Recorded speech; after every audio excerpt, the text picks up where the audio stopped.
You're very special, kid. I agreed to take you back to your own kind, so that's what I need to do. And they're gonna take real good care of you.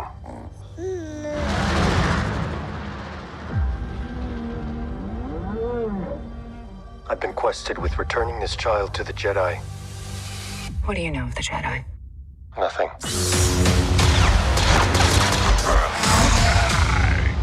I can lead you to one of their kind.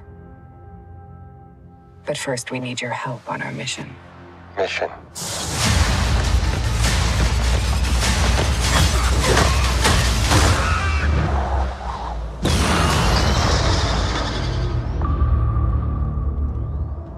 How's my credit around here? And you come here, little one.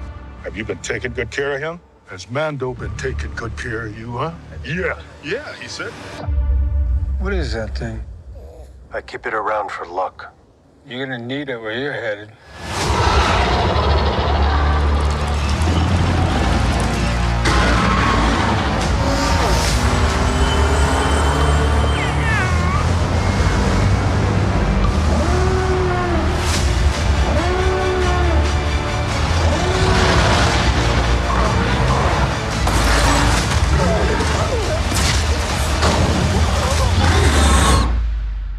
He needs your help. The Jedi Order fell a long time ago. So did the Empire, yet it still hunts him. Long live the Empire. Long live the Empire.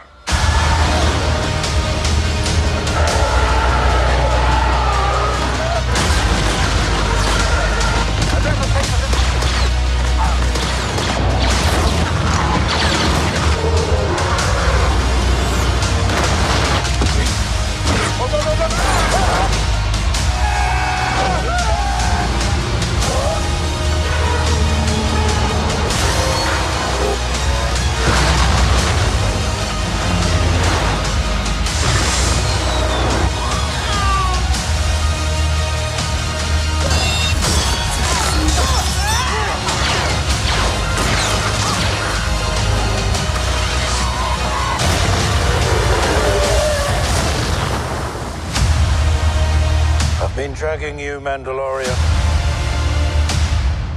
I'm here for the armor. If you want my armor, you'll have to peel it off my dead body. I don't want your armor.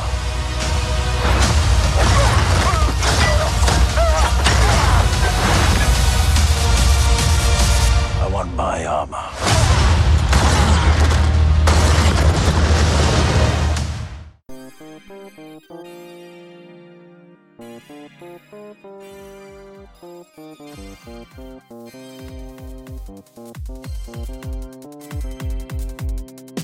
Chapter 9, The Marshal, the season opener. This was quite a strong start.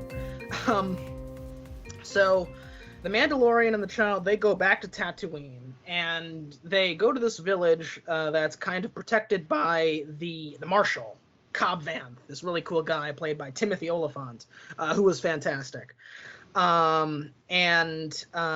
He was able to get some Mandalorian armor of his own from the Jawas, and he was able to free his town from the mining collective, who just kind of rose to power in this area after the fall of the Empire. And he needs the Mandalorians help to take down this thing called the Crate Dragon, which is this massive beast sandworm thing that's terrorizing the town. And so Mandalorian has an idea. They go out to the desert, lay a trap, and he's able to kill the sandworm. And ultimately the Mandalorian leaves with Vance's Cobb Vance's armor, and they're watched by a mysterious figure in the final shot who turns out to be dun dun dun Boba Fett, as we later learn in a later episode. So this was a really cool episode to start the season, especially them fighting that giant thing. But honestly, I think the thing I loved the most was the Marshal himself, Timothy Oliphant playing Cobb Vanth. I thought he was pitch perfect. It reminded me so much of the other time Timothy Oliphant did a great job playing a Western Marshal in Deadwood on HBO, which that was a pretty cool show. So yeah, it was great. Yeah, I think this episode also kind of, again, reestablished the roots of Star Wars. Because, Star Wars has always been called a space western. Mm-hmm. It's a space western. First 3 movies were, space western. Mandalorian season 1, episode 1, it's kind of a space western because you have like this gunslinging, rootin' tootin' bounty hunter. And then episode 1 of season 2 is the most western of western episodes in Star Wars, where it's like you have this marshal and he's protecting this small town from kind of this mining power. So I thought that was pretty cool. Yeah. Me being the fan of the serialization over all else, I'm looking at the list now, and throughout this season, where you get literally every other episode being the theme or the character conflict that the Mandalorian is going to have to face through this season, which is, what does it mean to be a Mandalorian? And this first episode is a great easing into that, where this is the first time, this is a baby step to taking off the helmet in front of somebody, where immediately upon meeting him, the marshal sits down and just takes it off and offers him a drink. And Mandalorian's in complete shock. And to compare that with how he acts throughout the rest of the season is a really cool change to be able to watch happen gradually. Yeah, I just wanted to point that out. Absolutely. That's a great observation. Yeah. And it's I think it's even better in hindsight after we know what happens in episode 2, because whereas episode 1 was such a great Western episode, in episode 2, chapter 10, The Passenger, we get something that I really don't feel we have ever gotten before in Star Wars, and that is a Star Wars horror story. And I thought it was really fascinating, and I really enjoyed it. It was different, and, again, what we love about The Mandalorian is how refreshing it is. This was refreshing. Like, we've never seen anything quite like this in Star Wars before. Basically, the Mandalorian has made an agreement to take this frog lady and her eggs from Tatooine to the estuary moon of Trask, where she'll meet up with her frog husband, and they will do frog adult things. But on the way, they are confronted by these X-Wings,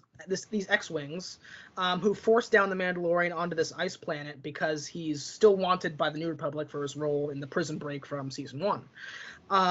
And while the Mandalorian is fixing his ship, the child stumbles upon these strange eggs in this ice cave, which, if only the child wasn't so curious / hungry all the time, could have saved everyone quite a lot of grief, because he tries to eat one of these eggs, and they all begin to hatch, revealing they all contain these really terrifying spider-like creatures, and including one huge spider-like creature, the top spider creature, and they're all being chased out of this cave, and it's just like, it was like, maybe it's just me because I'm a arachnophobe, but I was terrified. Same. Like, Most here. people are, yeah. Yeah, like, it was like, Made that my was skin crawl, and oh man.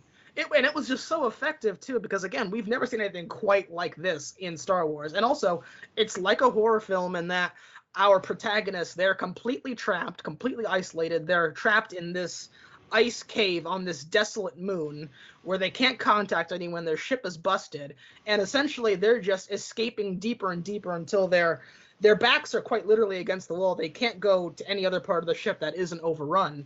And I mean, they end up locking themselves in the hull, or in the cabin, right? Yeah. Like there's nowhere else to run. And then they just take off from there.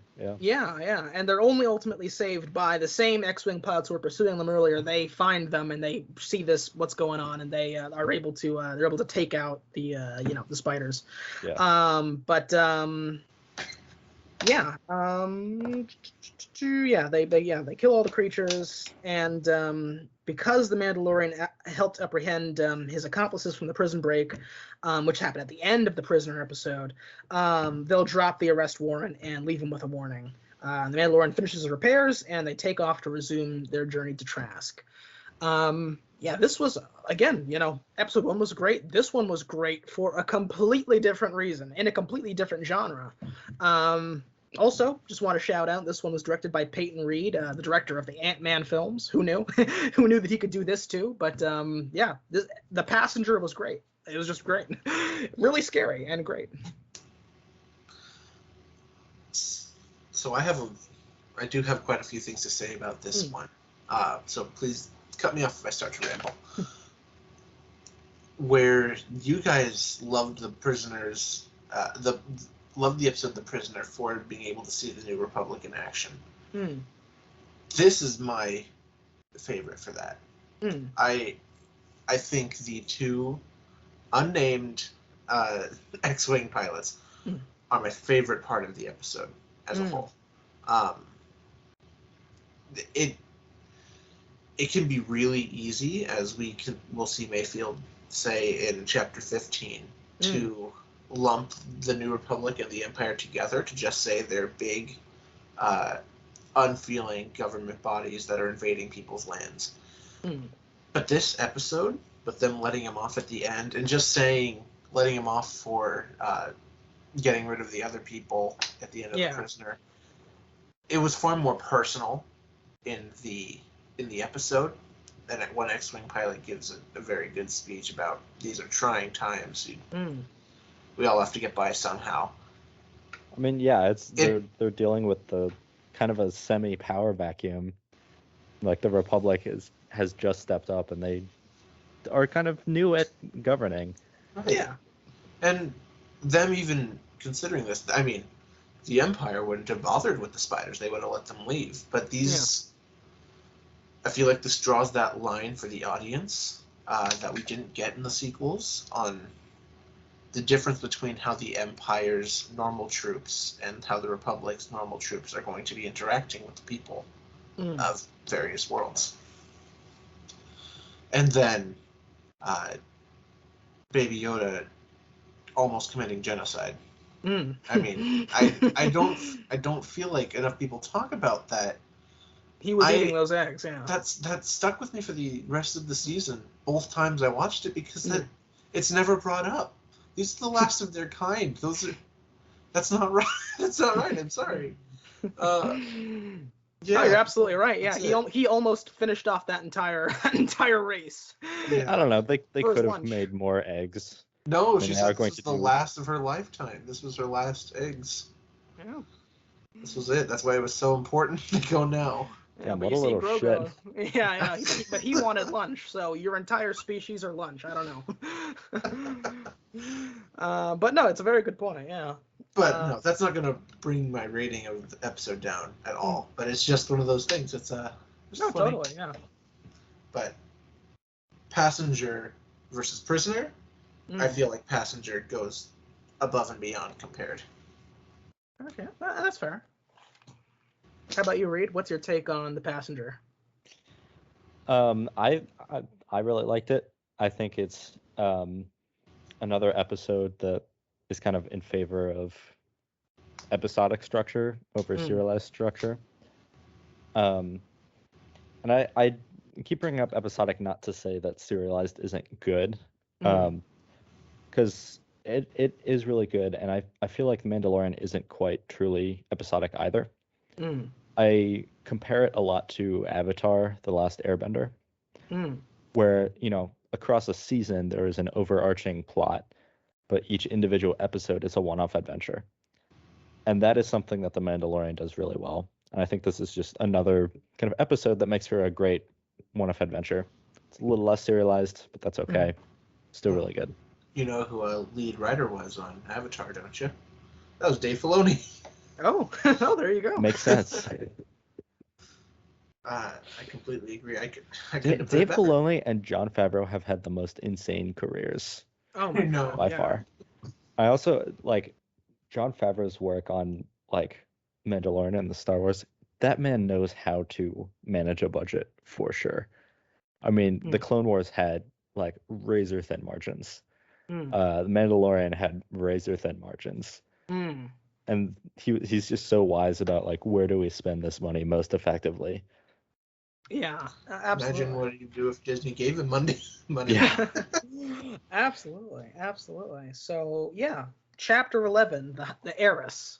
So they make it to Trask, and the Frog Lady reunites with her husband, and they direct the Mandalorian to a local area where they can get more information on other Mandalorians, where he can get other information from other Mandalorians. And so they go out on this boat, which this is another thing that we really haven't seen in Star Wars, sea travel, which, I mean, I guess you figure, like, unlike the train in Solo, like, you can see how, you know, there's reasons to go out on the water in Star Wars because, you know, you can fish and other things, you know, so there's a little bit more justification there. But still... You also go back to, like, you know, in the season 1 there was a more tribal planet. Yeah, exactly. You know, there could just be some civilizations that haven't really gotten to like space travel, or space travel came to them, but they already had boats. Exactly, yeah. So there's more reason, I think, to have boats. The fishermen, they attempt to betray the Mandalorian, but they're all ambushed by this other crew of Mandalorians, led by who we learn is Bo-Katan from the Clone Wars, right? Is it the Clone Wars? Yeah. Which this is the first time we've seen an animated character crossover into live action. So that alone was shocking. I think nobody, like, we knew that there was that potential because we had already seen the Darksaber come over from the animated stuff. So we knew that there was potential, but it was really incredible to see a full-on animated character now brought into live action. And that was, I think, a big part of what was so exciting about the potential of this season, because now we really are drawing in all these different things. And, you know, Dave Filoni is kind of the lore wizard who can make it all happen. So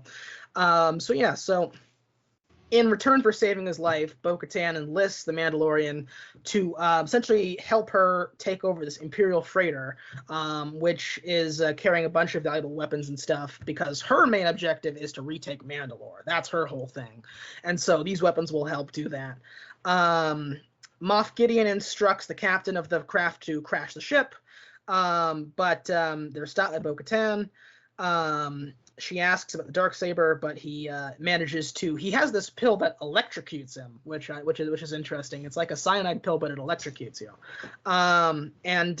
Yes, at the end of the episode, Bo-Katan directs the Mandalorian to meet with Ahsoka Tano in the city of Cadogan on the forest planet of Corvus, which we will see not in the next episode, but the following episode, The Jedi. So yeah, that was the Heiress.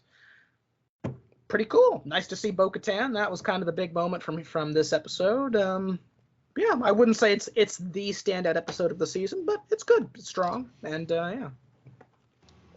Agreed. You might be expecting me to say more because it's Bo-Katan from the series, but other than my usual, go watch them. It was an alright episode. Yeah. She's always been one of the more unremarkable characters, no matter what she's in, for me. So, I mean, it's cool to see one of the animated characters in live action for the first time. But she didn't leave a lasting impression on me, like others in the series have. Other than that, there was one other thing.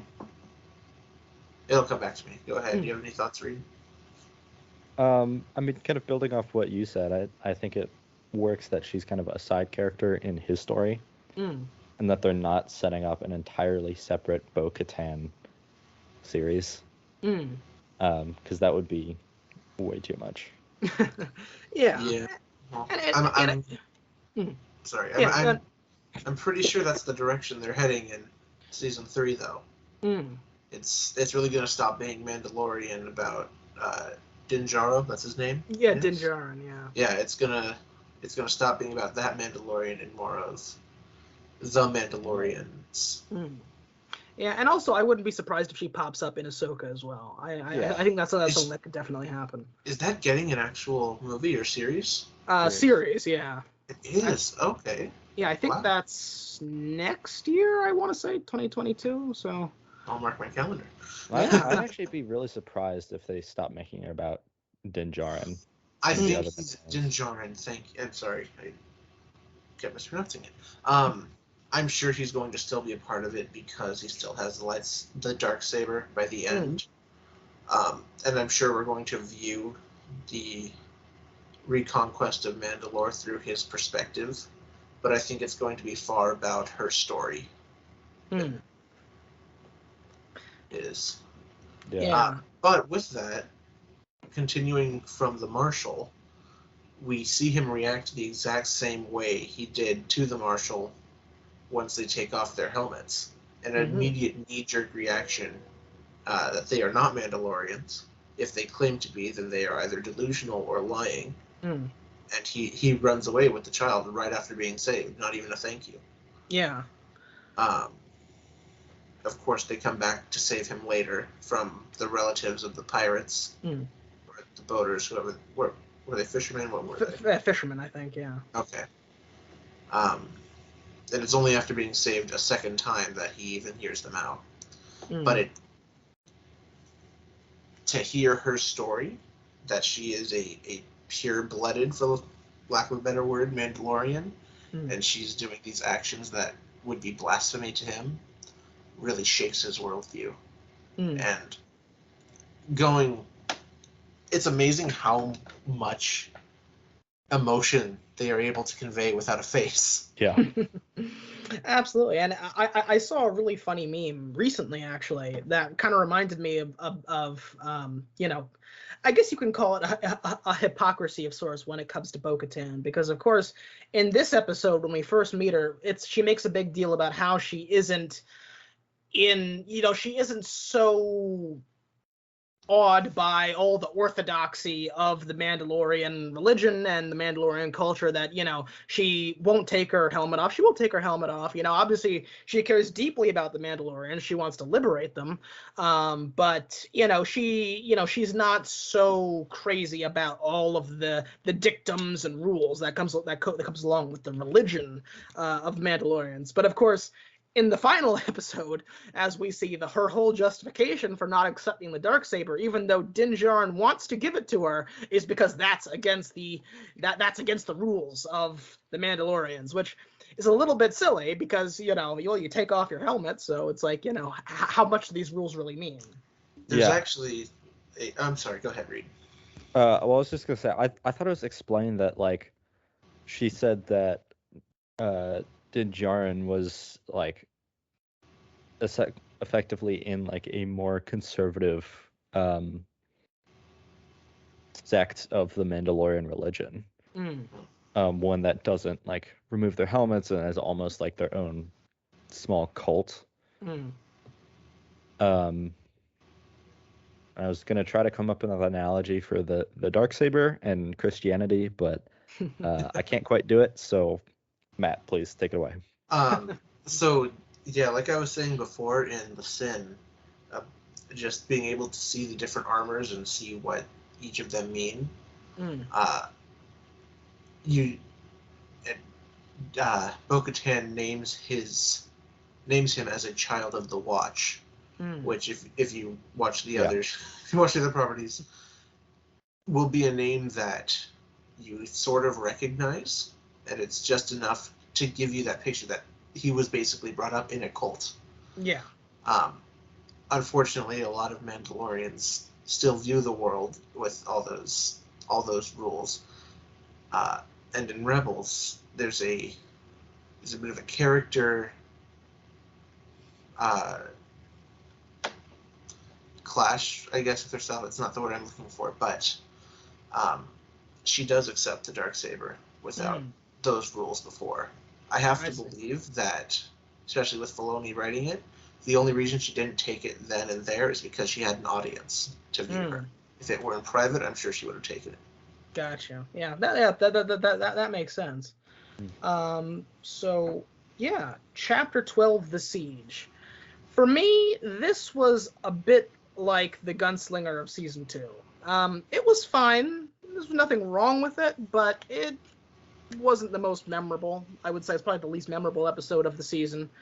So this is where the Razor Crest still needs more repairs before they can make it to Corvus to meet up with Ahsoka. So they take a detour back to Navarro, where we get to meet up again with Cara Dune, who is now a marshal herself in this area, and Greef Karga, who's like the mayor of the town now. And so Karga's showing the Mandalorian around, showing him how much things have improved since the events of season 1. The only thing that's going wrong is that there's still one last Imperial base on the other side of the planet, and that's causing problems. So the Mandalorian agrees to help them, to help Karga and Dune go over there and destroy this Imperial base. And they go over to the space, and we see Dr. Pershing again from season 1, who was the one who was actually doing the experiments on Grogu.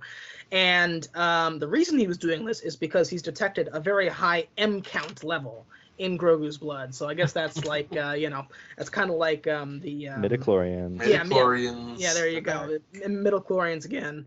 And they destroy the base. They escape on speeder bikes, being pursued by stormtroopers.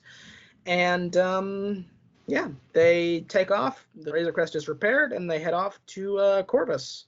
But there's a complication, because an Imperial spy, while they were off destroying the space, planted a tracker on the Razor Crest for Moff Gideon, which will be relevant later. So, yeah, it was fine, but I mean, I can't say this was the highlight of the season. This was it was good, but forgettable. Yeah, I remember my first time watching, to have Ahsoka name dropped at the end of the Heiress, and then to go into this, it was like, oh, you really just clickbaited me into this next episode, didn't you? Yeah. Okay, I'll watch it. And going in expecting that in my rewatch, I was able to appreciate it more for what it did. And you're right, there's not a whole lot significant about it, but it's a loose end that never gets tied. That I don't know if it's going to be a setup for the next season, if it's meant to be an implication for the sequels or what. The scientist was called a clone engineer, and we see these vats of formless bodies. We don't get a clear look at them because of the vats and the fluid they're in. Knowing that these people do consider themselves Empire,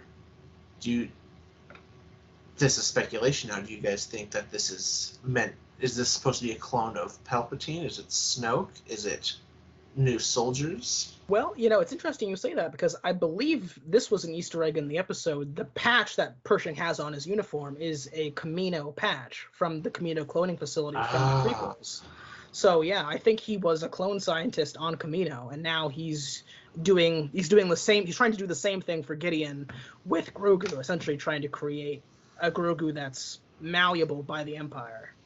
But the forms that he's made are too big for Grogu. They're full human-sized bodies. Yeah. He may have experimented on other people first. Yeah, it could be more like clone soldiers, especially after the fall of the Empire. They don't have their entire army anymore.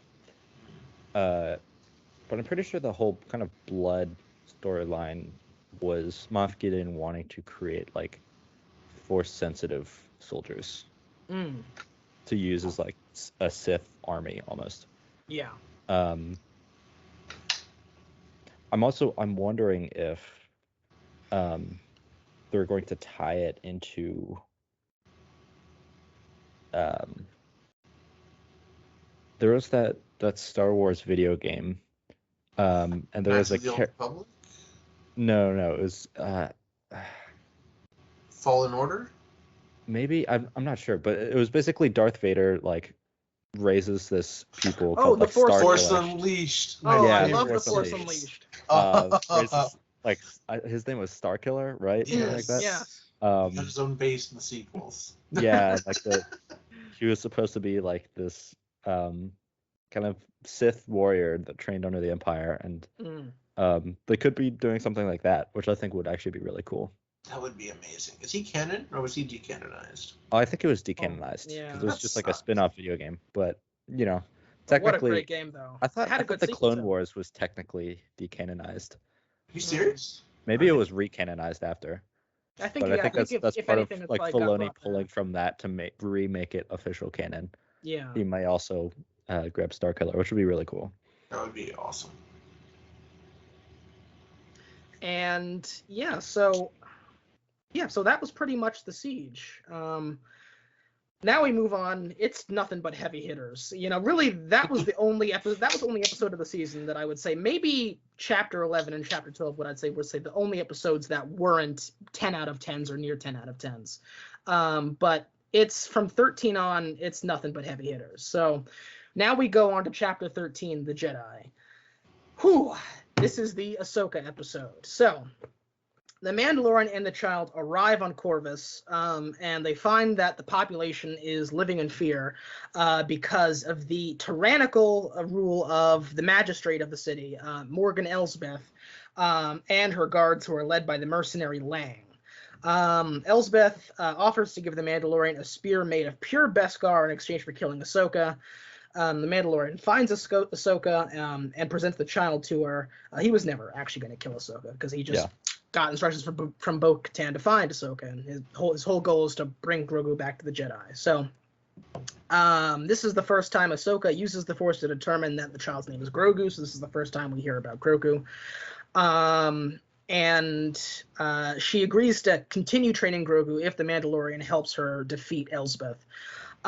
So the final showdown, I love this so much. You have the Mandalorian versus Lang, and you have Ahsoka versus Elsbeth, and it's like, we talk about how the Mandalorian has old samurai movies as references and old westerns as references. This was the perfect split screen because the Mandalorian and Lang's fight was the western shootout, and Ahsoka and Elsbeth's fight was the samurai duel, and it was so cool. It was really, really awesome.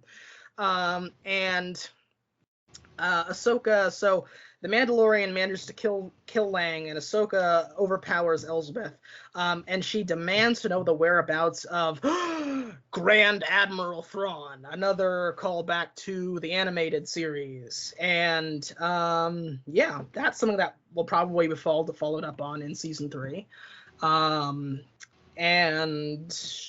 So she directs the Mandalorian and Grogu to an ancient temple on the planet Typhon, where Grogu can use the Force to find other Jedi and decide his own fate.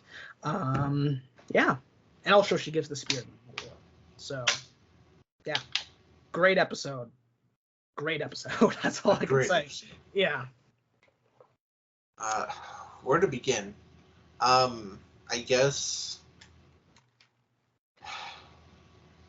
Do we begin with Grogu's training, or lack thereof? Sure. Well, meeting Ahsoka is, again, one of those only been animated characters coming into live action. Yeah. And I think they did the likeness pretty well. I think so.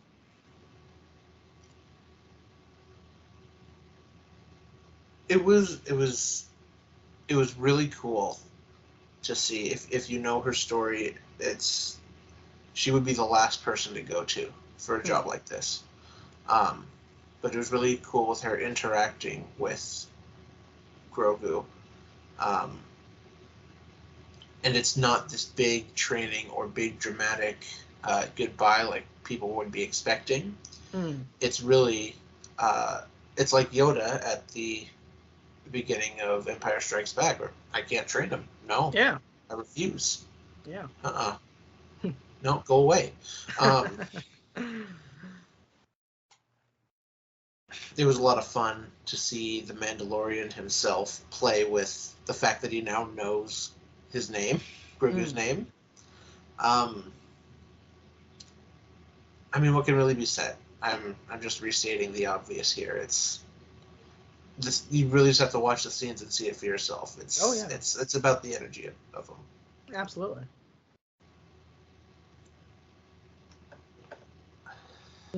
Yeah, I don't know. Nods of agreement. It was just cool. It's cool. White lightsabers. Yeah, Awesome. that's Love cool. Yeah, outstanding episode. The big part of the episode is the end with the two fights and the siege of the city, and that Thrawn comment meant absolutely nothing to me, and that one didn't even make me want to go watch the series. I just assumed. Yeah, I didn't even pick up on that. I didn't know who Thrawn was.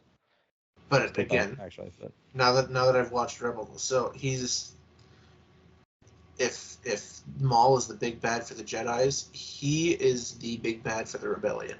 And after seeing him, I think he is possibly my favorite villain in Star Wars. Maybe, but barely second to the Emperor himself.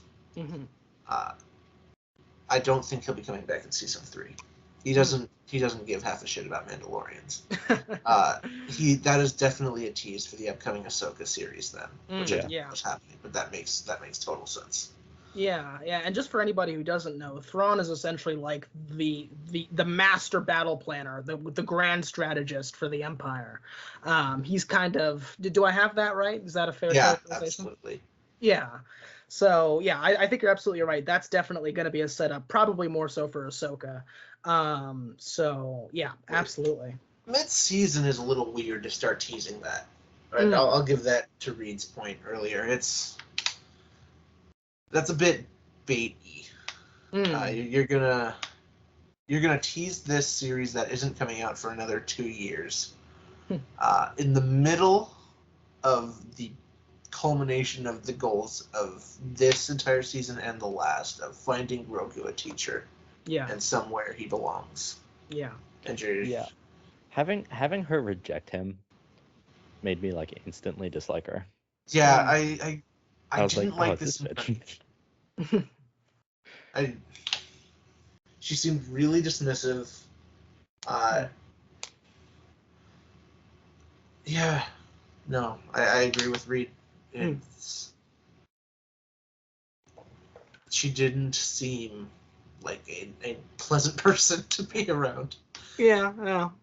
But but still, great episode. I think I can't put it any better than what Reid said. It was pretty cool. It was pretty cool. Pretty cool.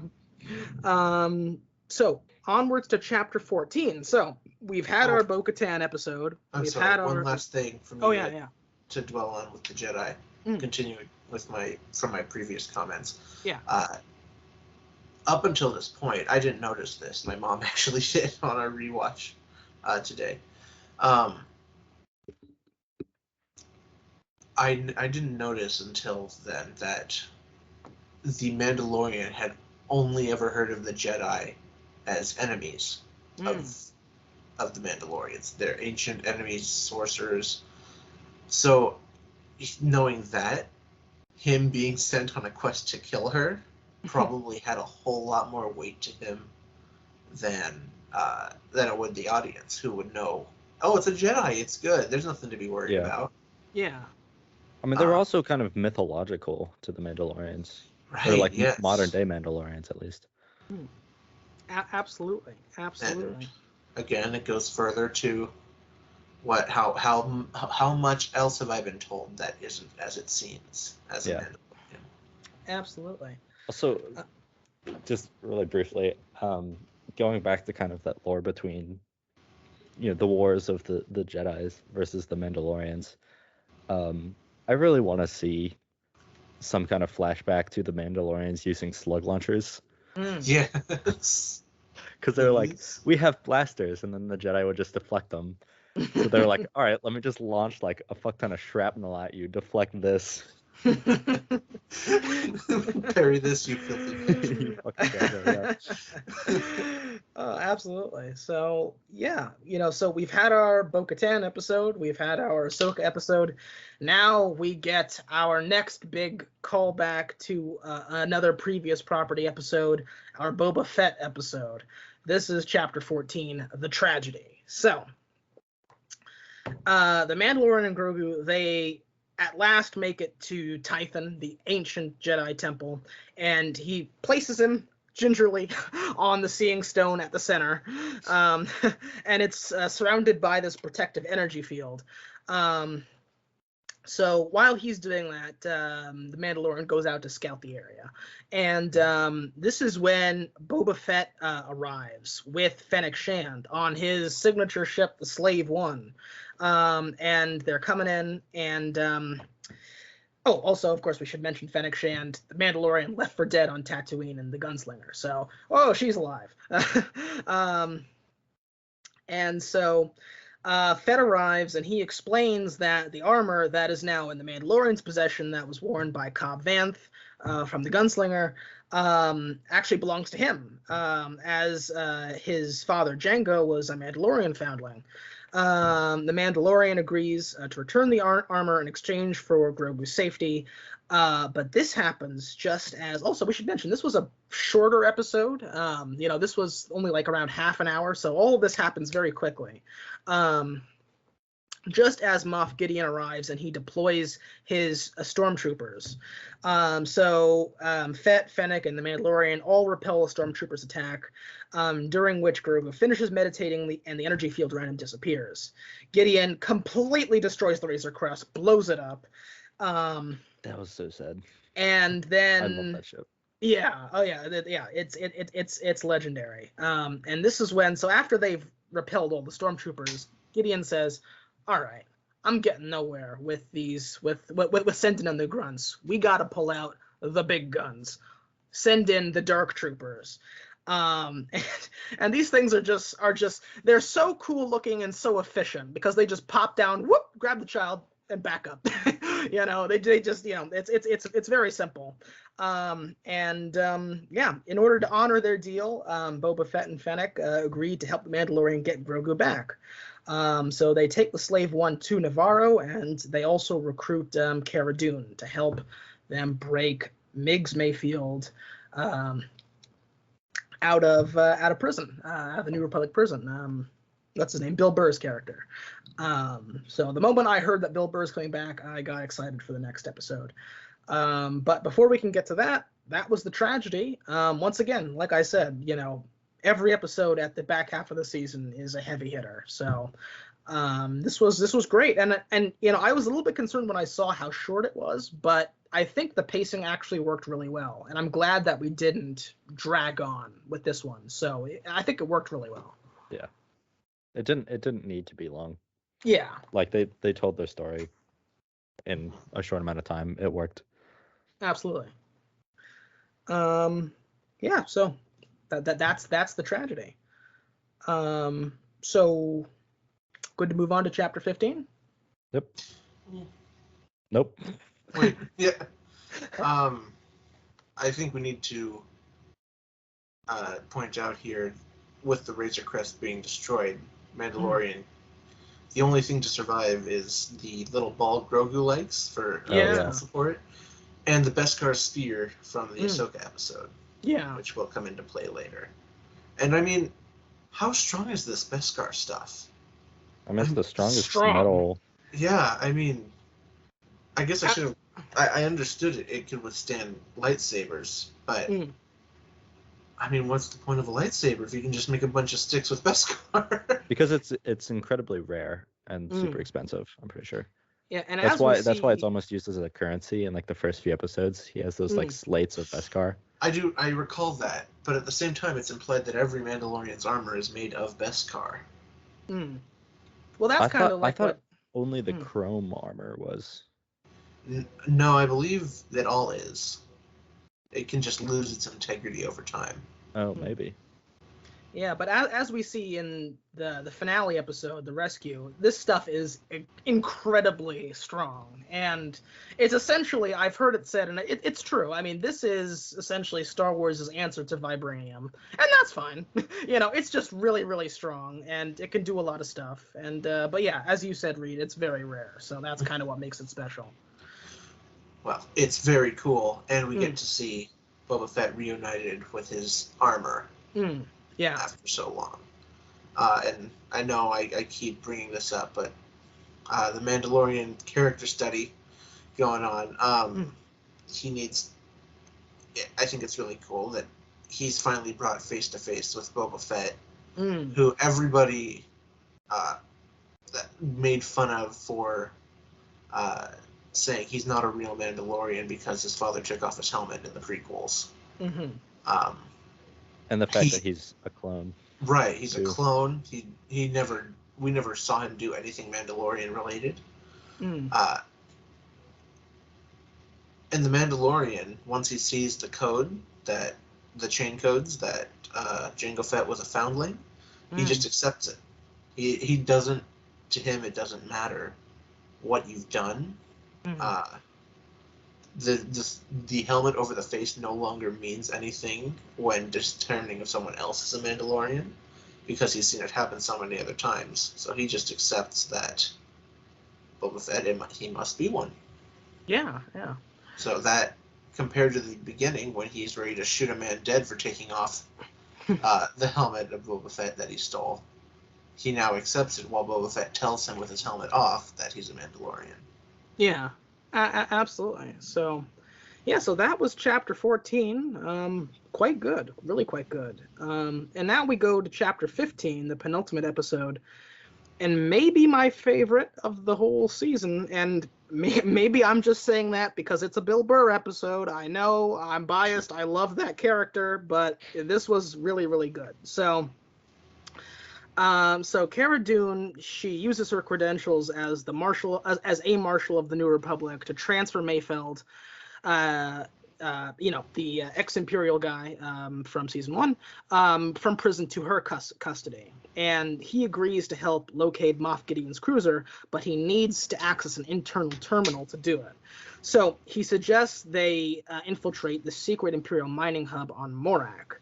So once there, Mayfeld and the Mandalorian hijack a transport carrying highly explosive rhydonium, and they manage to reach the mining facility, repelling attacks from local pirates who are trying to steal it. They get Gideon's coordinates from the terminal, but the Mandalorian is forced to remove his helmet in front of others for the first time since he took the Mandalorian oath in order to make this ruse work. In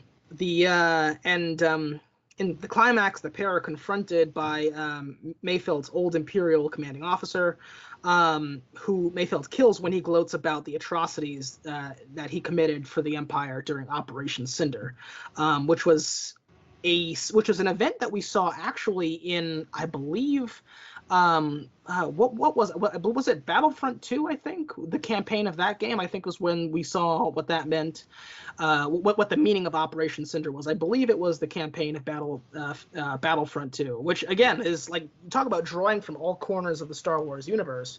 To draw from the game lore as well and make that canon was really fascinating. And if I recall correctly, what Operation Cinder was essentially the Emperor's final order, in case he was killed, to essentially liquidate the entire galaxy, destroy as much as you can, and start over. If the Empire isn't in charge, then the galaxy was too weak to accept it, so destroy everything, and they just blow up entire planets. I believe that's what Operation Cinder was. So, yes. Basically Thanos at the end of Endgame. Pretty much. Like, oh, these guys didn't accept what I did, so I'm going to destroy the entire universe and rebuild it so it's thankful. Yeah, it pretty much is that. He's saying that if I can't have it, nobody can. So just destroy as much as you can. And so... I had no idea. That's really cool. Yeah. Also really I didn't know stupid. Yeah. I didn't know that until after the fact as well, when I was learning more about kind of the behind the scenes of these episodes. Mayfeld... My question there is, did Battlefront 2 come out before Rise of Skywalker, when we learned Palpatine is still alive? Yeah, that was 2017, so that was a couple years before. So, his final order would be to destroy everything he hopes to reconquer. I guess, yeah. That's... The Rise of Skywalker messes up so much that you just have to try to think about it as little as possible. They escape with the help of Fennec, Dune, and Boba Fett. Dune decides to pardon Mayfeld. And, I keep saying Mayfeld, but isn't it Mayfield? It's Mayfield. Yeah, I think it is Mayfield. I don't know why I don't know why it's showing up as Mayfield here. My Because apologies. Mayfield sounds too real for a Star It Wars name. doesn't it? Mayfield sounds more Star Wars than Mayfield. I guess. Mayfield sounds like your neighbor that lives like 3 doors down. Yeah, it's because it's 2 real words. Yeah. Yeah. Mayfield, that's the issue. But yeah, Dune decides to pardon him, and I'm just gonna call him Bill Burr. Dune decides to pardon Bill Burr, and he gets to go free. And the Mandalorian sends Gideon a transmission warning them that he's coming for him, and he's coming to get Grogu back. Paraphrasing a similar speech that Gideon had previously given him. So yeah, quite possibly my favorite episode of the whole season. I know I love Mayfield, Bill Burr. I love that character. I think he's awesome. And this was his episode. Whereas we were, breaking someone out of prison in season 1, now we're breaking into an Imperial facility to access this terminal. I love the chemistry that the two of them have, and I love the moment where the Mandalorian is to take his helmet off. I think that the best part of the episode was that interaction between Bill Burr and his former Imperial officer, and that conversation was fantastic. It shows that Mayfield, he does have some principles. It's not just, what's going to get him ahead. He really does have a lot of grief over what he did as part of the Empire, and that's what he's kind of been running from ever since. So, yeah, fantastic episode. I think there's also, I like how Mayfield basically, his kind of talks with the Mandalorian and talking about identity, and asks him like, what the helmet means to him, because there's this whole thing where he takes off his Mandalorian helmet to put on a different helmet. Yeah. And like for the Mandalorians, it's at least for the Children of the Watch, you don't take off your helmet because your identity as a Mandalorian comes before your identity as an individual. Yeah. But so him replacing it with a helmet of the Empire is kind of, like it's kind of ignoring that principle of having the Mandalorian helmet. But it's the same principle that Bill Burr faced, because, when he was working for the Empire, he was, a trooper of the Empire over an individual. And that's what he was running from, whereas that's what Mando is like trying to hold on to. So I thought that was like a really interesting parallel. I really like that. That's an awesome observation. On my first watch through of this, I really thought the Mandalorian taking off his helmet for a random facial scan was very unearned. And because of that, that's why, as we've gone through this, I've been so deliberate with bringing up this transformation over the season of how he views being a Mandalorian and what he's allowed to do and still be considered one. Because upon my rewatch, now that I'm able to pay attention to that because I know what's going on, it was absolutely earned. Of course he would do it to save Grogu. Of course he would. It's just natural. And it's not that it's natural to him to have it off. He's still very shocked. But in case anyone's watching that and had the same reaction I did, I just wanted to include that along the way, that this moment was very earned. And when Mayfield's stepping in to bail him out of the situation, now that his helmet's off and he's kind of frozen, seems like a very real and tender moment between the two. Definitely. Probably my highlight of the season. Absolutely. 100%. Also at the beginning of the episode where, Boba Fett steps out of the ship and Bill Burr is like, oh, thank God, I thought you were this other guy. Then Mando steps out. Oh, yeah, I love that. Yes. Oh, and the joke later on when they're deciding who can go in with Bill Burr, it's like, oh, I can't do it. I'm a rebel. I'm a former rebel. Oh, I can't do it. I'm a bounty hunter. They'll recognize me. And then he asks Boba Fett. He says, well, let's just say they'd recognize my face. Yeah, so absolutely. So great episode, arguably the best of the whole season. But now we arrive at the season finale, the big one, Chapter 16, The Rescue. So, the Mandalorian and Cara Dune, they board an Imperial shuttle and they capture Dr. Pershing. They also enlist the help of Bo-Katan and her associate Casca Reeves to rescue Grogu. In return, Bo-Katan can get Gideon's cruiser and the Darksaber, and the Mandalorian will consider helping them to liberate Mandalore. So they use the shuttle to get close enough to crash land on Gideon's cruiser, while Fett acts as a distraction, pretending to attack them on Slave One. So Bo-Katan, Casca, Fennec, and Dune, they all fight through the stormtroopers to the cruiser's bridge. Meanwhile, the Mandalorian finds the Dark Troopers, and this was a really cool scene, watching the Dark Troopers activate. And this is another moment where we should talk about the music, because the Dark Trooper theme is awesome. It's straight up Terminator, and I love it. And the Dark Troopers themselves are Terminators, but they're so cool. And I mean, they're huge, and they're like jet black, and what's so frightening about them is not just their individual strength, but also that everything they do is in perfect unison. So a whole crowd of these things can knock down a 6-inch thick steel door, because that's just what they can do. That is what they do. We see how hard of a time the Mandalorian has just taking down one of these things. One of these Dark Troopers has him pinned up against a wall and is using his arms to hydraulically punch his face, caving in slightly his pure Beskar helmet, which shows just how incredibly strong one of these things is. And Gideon has like 50 of them. And it's terrifying. Like you know that any other person in any other headwear, their head would have caved in immediately. That would have been game over. So yeah, it gave you a great sense of just how frightening these Dark Troopers are. Not just at kidnapping baby Jedi, but also just being absolute killing machines. Yeah. So he barely defeats one of them with his Beskar spear, and then he's able to, he thinks, eject the rest into space before they can escape from their holding pen. He then goes on to fight Gideon with the spear, and he manages to actually overpower him, which makes him, by Mandalore law, the new rightful owner of the Darksaber. So he goes back to the bridge to join up with everybody else, the rest of the crew.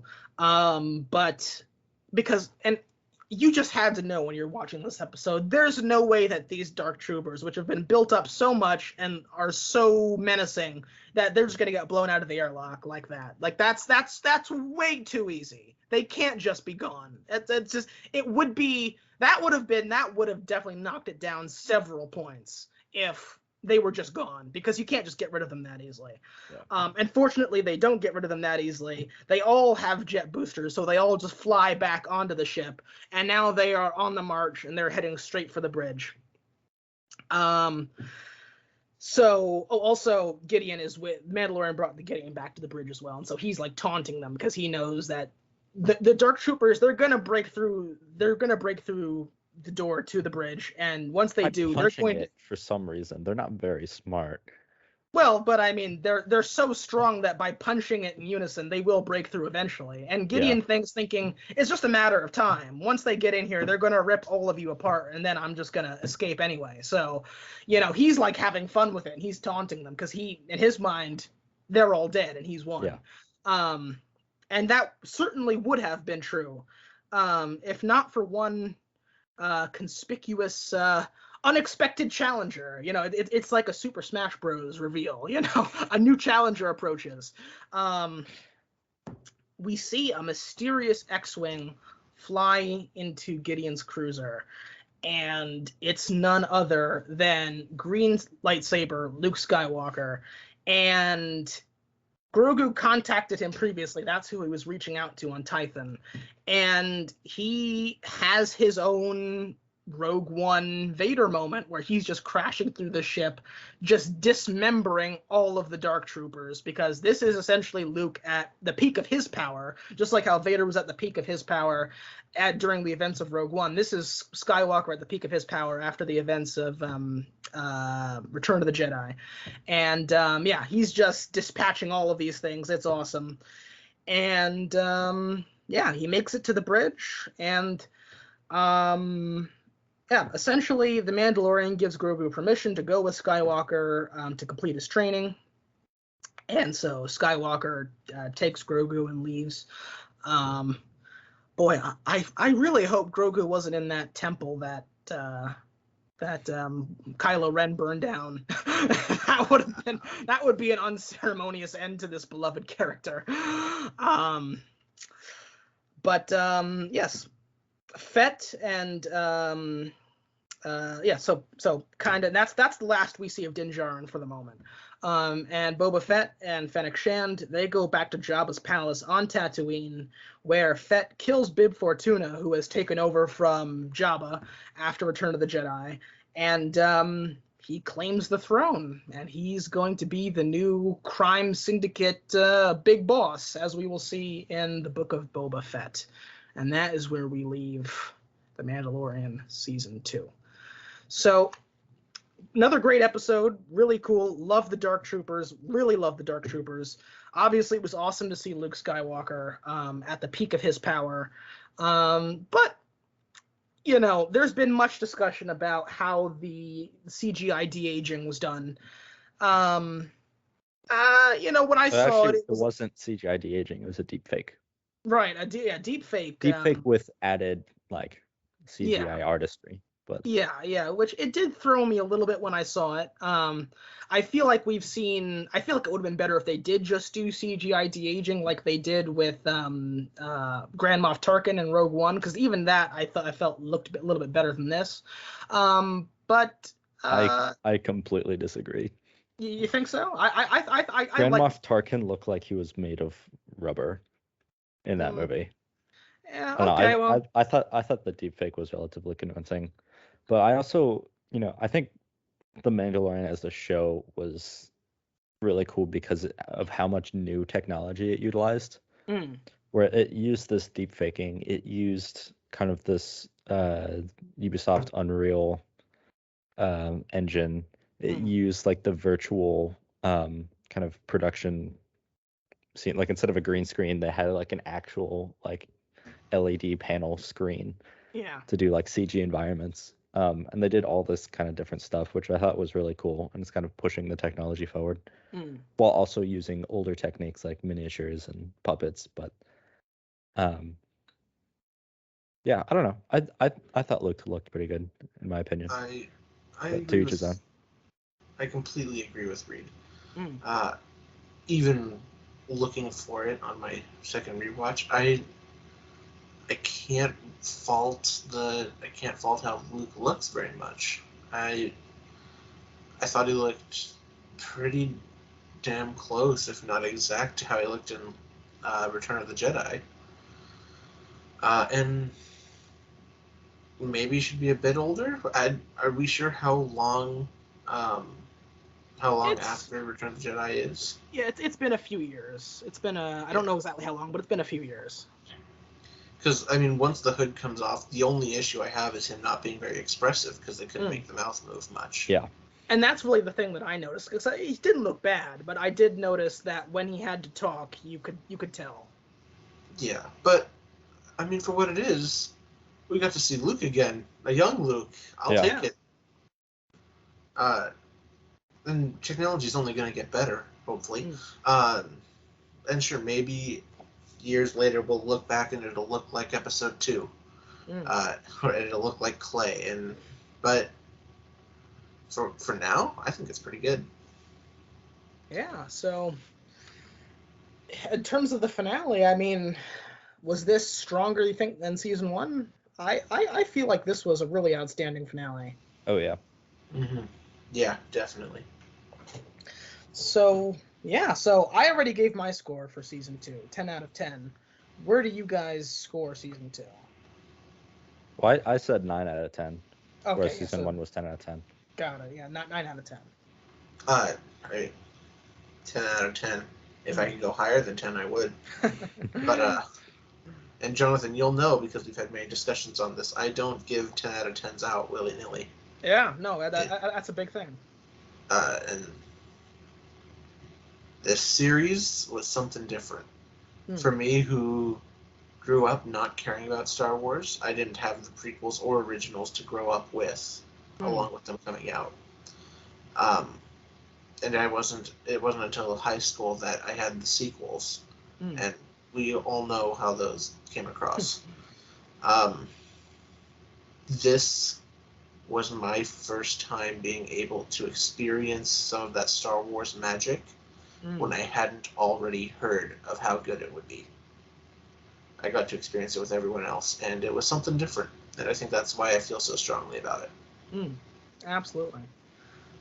So yeah, I think all that's left is to assign our MVPs, and this is a really hard season to give out MVPs because, boy, I mean, it feels like almost every focal point character had a standout episode of their own.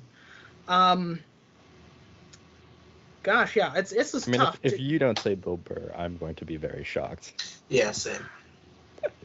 You do have a very clear bias towards him. Well, I love that character, and I love the chemistry that he has with the Mandalorian.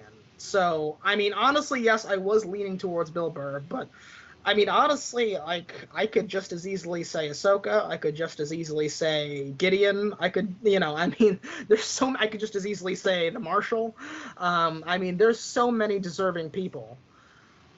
I am gonna say Bill Burr. Okay, you got me. I love the Mayfield character. I love his interactions with the Mandalorian.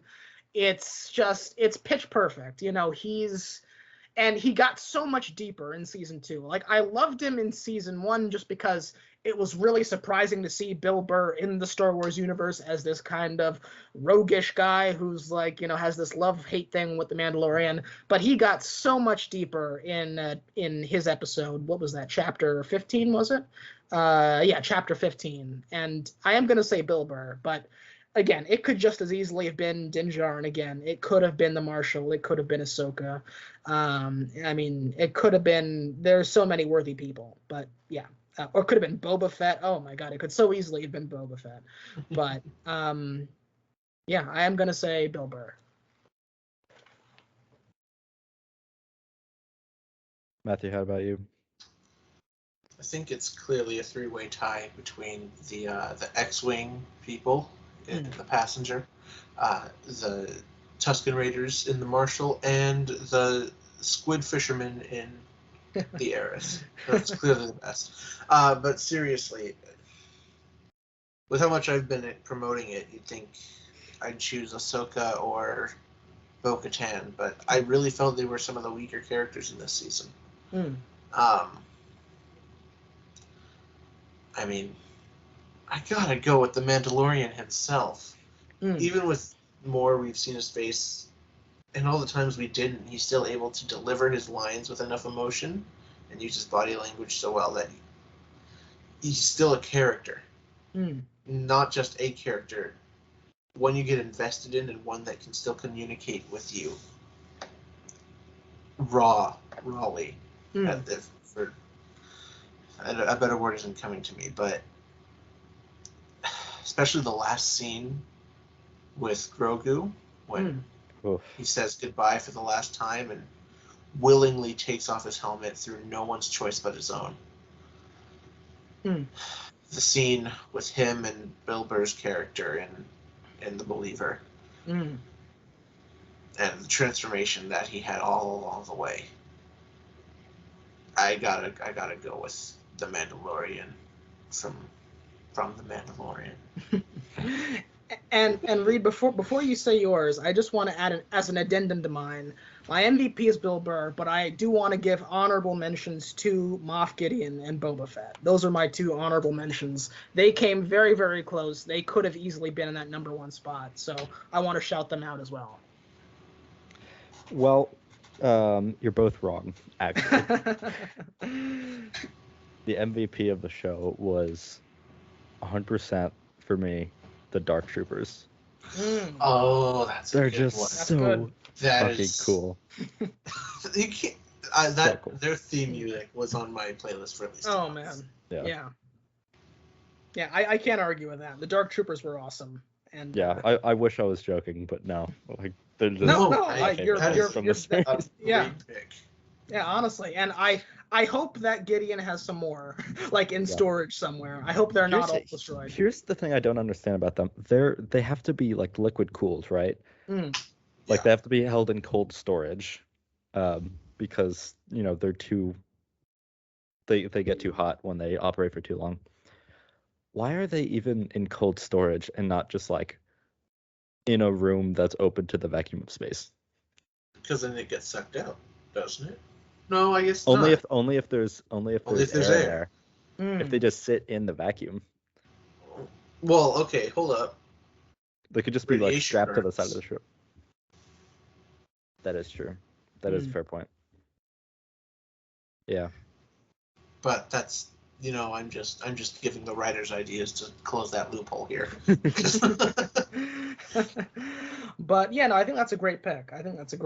And I think all three of us, I think that between Mayfield, Din Djarin himself, and the Dark Troopers, I mean, you really get to start to understand the full picture of why this season was so special. So yeah, that was season 2 of The Mandalorian, and I think that is the end of our episode. Solo, The Mandalorian, you wouldn't think it, but in many ways they are kind of two sides of the same coin. In both cases you have these side stories about these characters from the roguish Jedi-less, well, until Chapter 16, Jedi-less corners of the Star Wars universe, and they're both kind of giving us a greater look into the grittier, seedier underworld, criminal side of the Star Wars universe. And that's always been one of the richest parts of the Star Wars universe. And it's been, in many ways, kind of criminally underutilized by the movies because we're so preoccupied by the Jedi, the Sith, the light side, the dark side. And obviously those stories have their place, but I'm so glad that we do have Solos and the Mandalorians to kind of fill out the world, because that's what makes the Star Wars universe feel alive and not just this light side, dark side binary. So in that way, it's really kind of fitting that we talk about them together in this mega episode. So does anybody have any closing thoughts on either of these? Go watch them. Watch them after watching the animated series. Absolutely, yeah. Go watch these and then go back. Appreciate how good these were, and then go back and watch the animated series. But yeah, I guess the only thing that's left to say is that after this last season of The Mandalorian, we're going into the Book of Boba Fett, and that is going to be fascinating. We just got a release date for it. I believe it's December 27th, so right at the very end of this year. That's going to be very exciting. 29, thank you, yeah. That's going to be very exciting, and you had better believe that we will be covering it here on the show.